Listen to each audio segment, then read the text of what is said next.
रायगढ़ के धर्मजयगढ़ के गांव में डायरिया फैलेले 5-6 लोगन एकर चपेट में आ गए, जेमाले एक जन के मौत हो गई। एकर बाद हड़कंप मचेले डॉक्टर मन की टीम पहुंचे। वहीं 3 ग्रामीण पत्थल गांव अस्पताल में भर्ती भी है। दरअसल कापू क्षेत्र के कमराई गांव डायरिया के शिकंजा में है। हालांकि बीमारी की खबर फैलत ही स्वास्थ्य अमला सक्रिय हो गए हैं।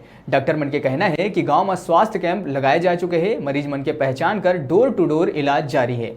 गांव वासी मन के आरोप है कि काफी दिन बाद स्वास्थ्य अमला जागी से काम पहली भी करे जा सकत रही से फिर ओमा देरी हुई।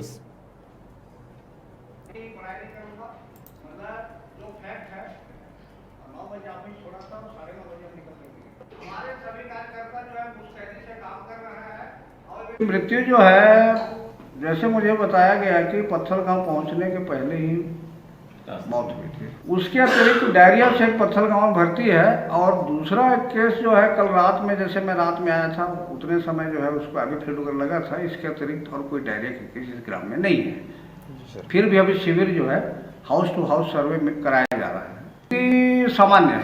यहाँ से पत्थल गाँव लेकिन और सुबह वही लगभग 9 बजे आसपास वो एडमिट है। अभी भी छुट्टी नहीं हुई सुबह का होगा है जा उल्टी 10 कल मौत भी हुई थी ना एक का उल्टी 10 से बिजली के ऊपर घरवाली की।